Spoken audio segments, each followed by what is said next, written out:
बरसाने में श्री किशोरी जी का प्रादुर्भाव हुआ है। बोलो बरसाने वाली की जय, वृषभाग दुलारी की श्री राधे रानी की जय। राधा रानी और बलदाऊ जी भगवान से 1 वर्ष बड़े। 1 वर्ष पहले दोनों का प्रादुर्भाव हो गया, किंतु 1 वर्ष तक दोनों ने नेत्र नहीं खोला। सब सोचने लगे कि लाली को का भयो। राधा रानी नेत्र खोलती ही नहीं। आज जब बरसाने से राधा रानी को लाया गया है गोकुल में, आज वृषभानु नंदनी पधार रही है गोकुल। वृषभानु जी टीका लेके गोकुल आए। नंद महल घर ढोटा जायो और बरसाने ते टीको आयो। वृषभानु जी प्रसन्न होकर टीका लेकर आ गए हैं। छठी पूजन भयो है। लाला की सगाई है गई। अभी लाला पालने में छोटे से पहले ही सगाई है गई लाला की। किशोरी जी को श्याम सुंदर के बगल में लेटा दिया गया है। आज किशोरी जी ने प्रथम बार अपना नेत्र खोला है और श्याम सुंदर का दर्शन किया है। बोले मैं तो अपने श्याम सुंदर के लिए आई हूँ, श्याम सुंदर के सिवा मैं किसका दर्शन करूं। आज एक ही पालने में किशोरी जी और नंदलाल विराजित हैं। दोनों को लिटा दिया गया है। क्या अनुपम छवि है। बलदाऊ जी भी दूसरे पालने में लेटे हुए हैं। आज बलदाऊ जी भी खिलखिलाकर हंस रहे हैं और नंदलाल भी हंस रहे हैं। किशोरी जी भी बड़ी प्रसन्न है। गोकुल को सुंदर ध्वजा पताका बंधनवार से सजाया गया है। गोपियां श्रृंगार कर करके आ रही हैं। सभी ने कहा, सभी गोपियां मिल रही हैं। अरे चिकसौली गांव वाली, अरे कमई गांव वाली, ए ऊंचो गांव वाली, ए देविया टस वाली, सब आ रही हैं। सब अलग अलग ब्रज की क्षेत्र की नारियां हैं। सब गोकुल में निवास करती हैं। गोकुल की गोपियां पधार रही हैं। अपनो 84 गज को लहंगा संभार के आ रही हैं। गोपियों में तो उत्साह है ही। जो ब्रज की बूढ़ी बूढ़ी गोपियां हैं उनमें भी बड़ा उत्साह है। आज एक ब्रज की बूढ़ी गोपिन ने अपनो ब्याह के समय को लहंगा निकालो अपनी बकसिया खोली है और लहंगा निकाल के वह को झाड़ के पहन लियो है। वह को दी से नाए काजर की डिबिया ली, घोड़े पे पोत लियो और लाली ली, सब पोत लियो। और अपने छोरा की बहू से पूछी, लाली कैसे दिख रही हूं मैं। बोली अम्मा तू बहुत सुंदर दिख रही है, मलूक दिख रही है, बड़ी सुंदर। अरे बहू बता तो मैं कैसे लग रही हूँ। अम्मा तू जा आनंद मना। अब अम्मा अपनी बैंत लेके चली है। पूछी अरे लाला को जन्म कहाँ भयो है।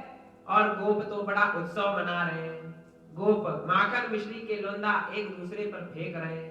एक गोप ने माखन को लोंदा फेंको, बुढ़िया के मोड़ों में लगो, कब पदे पेट में चलो गयो, क्योंकि वाके मोड़े में तो दांत ना है। गोप ने आए के पूछी, हाँ डोकरी कैसो लगो। मीठो लगो, हाँ ऐसो ही लाला भयो है। अरे भैया नंद बाबा के यहाँ तो ऐसो लाला रोज हो तो रहे हो।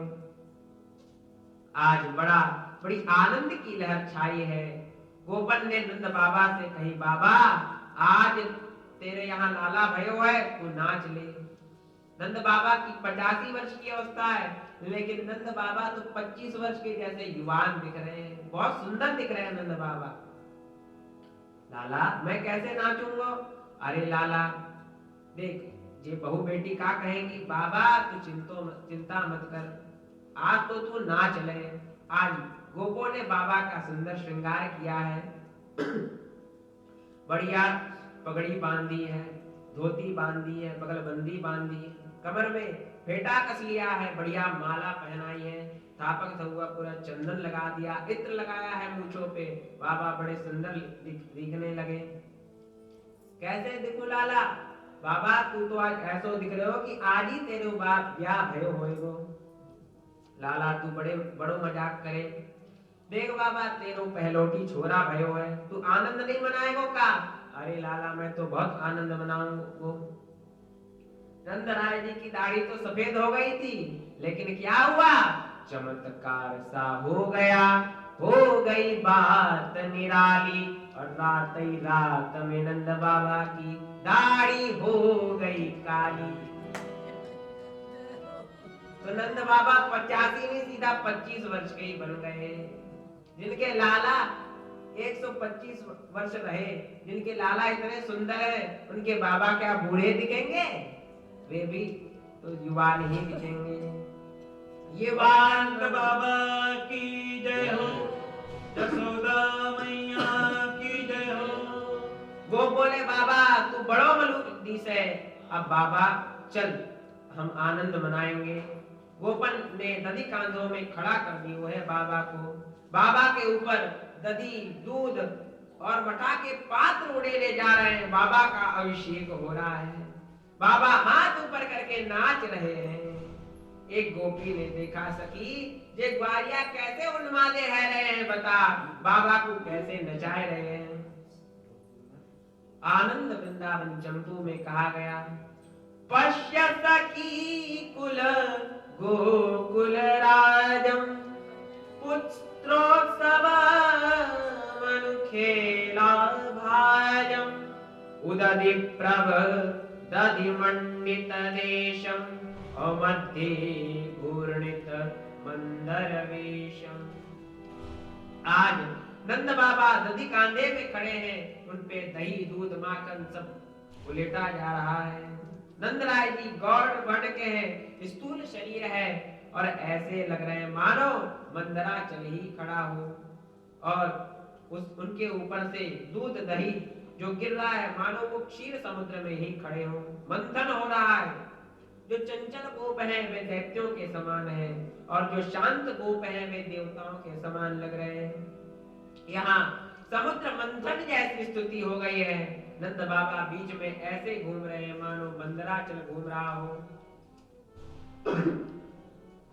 ये समुद्र कौन सा समुद्र है? ये ब्रज समुद्र है।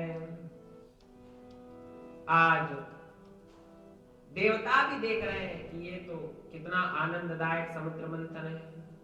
बोले यहाँ अमृत के लिए समुद्र मंथन नहीं हो रहा है, यहाँ तो अमृत लुटाया जा रहा है। भगवान का दर्शन रूपी अमृत लुट रहा है। यह अमृत चारों ओर छीटा जा रहा है, लुटाया जा रहा है। बहुत सुंदर स्वरूप है नंद बाबा का। गोप बड़े आनंदित हो रहे हैं। गोप्य समृष्ट मणि कुंडल निष्कंठ्य, चित्रांबरा पति शिखाच्युत माल्य वर्षा, नंदालयं सबलया व्रजतिर्विरेजु, व्यालोल कुंडल पयोधर हार शोभा। आज गोपियां श्रृंगार करके आ रही हैं, और गोपियों ने चमेली मालती के पुष्प लगाए हैं अपने सिर पर। वे मार्ग में गिर रहे हैं। बोले पुष्प क्यों गिर रहे हैं? बोले हम इन गोपियों के सिर पे नहीं, इनकी चरण रेणु को हम धारण करना चाहते हैं। हम इनके सिर पर क्या करेंगे? गोपियां आ रही हैं, सभी गोपियां यही प्रार्थना कर रही हैं कि नंद रानी को लाला चिरंजीवी हो। पूत सपूत जनो जसुदा, इतनी सुन के वसुधा सब दौरी,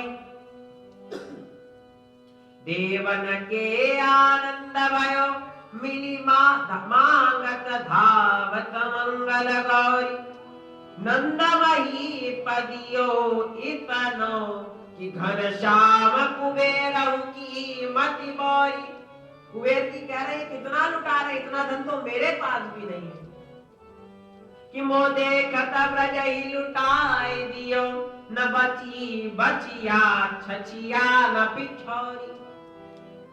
नंदराय सब लुटा दिया है नंदराय जी ने। तो का भयो कि ब्रज की सब डोकरी ढाकरी छोकरी छाकरी सब गोपी सज धज के आ रही है नंद महल को।